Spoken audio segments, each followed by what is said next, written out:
This is a Sports Catastrophe production. Hey there, Heather, ho there, it's Jeff Cono Diamond welcoming you to another Sports Catastrophe Birthday Boy! And the birthday boy for today, September the 6th night, is a man who is now 49 years old. He's a former #1 British tennis player. No, not that one. This man actually brought Wimbledon some pride in the 2000s, as he was trying to become the first British man to win the Wimbledon as a British player since 1936. This guy never won any major at all, unfortunately. He was good with the Davis Cup team, that's for the nation's tennis players. He was just impressive and all that. His name is Tim Henman. He was born in Oxfordshire and looked pretty good. His maternal grandfather was part of Wimbledon for a few years and represented Britain at the Davis Cup. So he came from a tennis background. He thought he would probably be a golfer, but he helped pretty well for himself. And he went to private school to learn to play. So anyway, his career was huge. I mean, he married his longtime girlfriend, a TV producer, and having 3 daughters, Rose, Olivia, and Grace.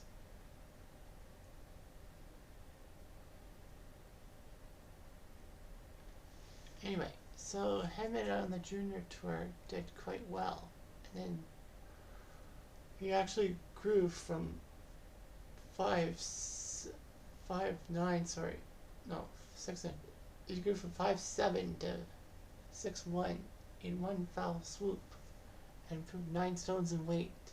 This was improving because now he had technique, now the strength and reach and the serve.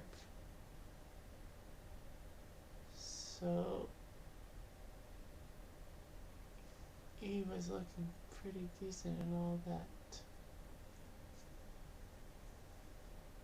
He would play in other countries too, not really the main ATP tour. But he came back and did decently and all that. So anyway, he had some good early years, but the breakthrough happened by 96. He made it to the top 30 and actually took a medal at the Olympics in Atlanta, the men's doubles final, but lost to the Aussies, Woodbridge and Woodford. But he looked decent and all that. He got to the quarters of Wimbledon, losing to Todd Martin, but still, he was pretty well endowed. Henman would have a lot of heartbreak at Wimbledon.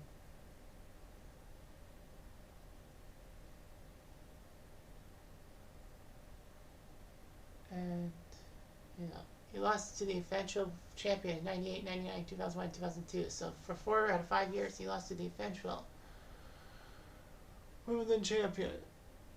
Sep6 the first 2 times, then Goran Ivanisevic in 2001, and then later here in 2002. Henman would make the quarterfinals every year between 1996 and 2004, minus 2000, which was pretty impressive, but still, it just made things a little hard and all that.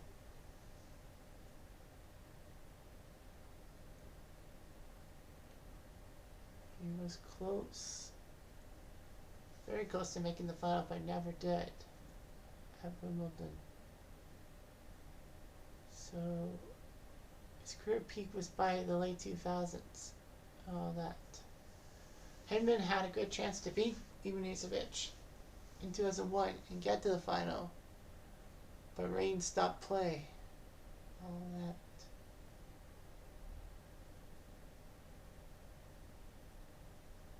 So they had to play through 3 days for that semifinal, and it ended on the Sunday, which meant that the next day, on the Monday, was the men's final by proxy.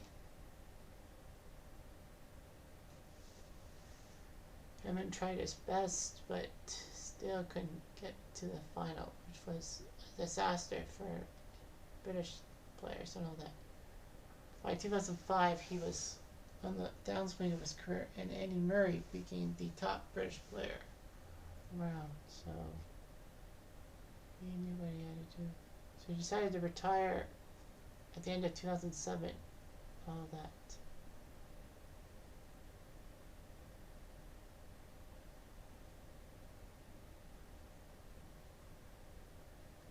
So Henman would become part of the commentary team for BBC during Wimbledon since 2008. Well, that's fitting for him. And all that. So he knew what he had to do. So he took silver in the 96 Olympics in doubles with Neil Broad for Great Britain, losing to the Aussies. Won one Masters Series title, that was in Paris against Andre Pavel.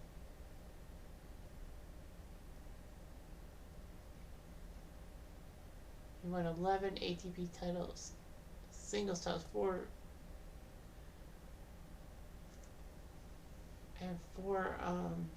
doubles titles. As I said, he made it through 6 semifinals of a major, 4 times at Wimbledon, 98, 99, 01, 02, French Open in 04, and the US Open in 04, semifinal losses. So he had a decent peak and all that, and Britain was hoping for a Grand Slam champion. They would have to wait till 2012 when Andy Murray won the US Open. So that's what happened and all that. So Tim Henman knew what he had to do and knew how to do it quick. He was a good tennis player and a loyal member of the tennis fraternity, and you can believe that. Anyway, I'm Jeff. I'm going to do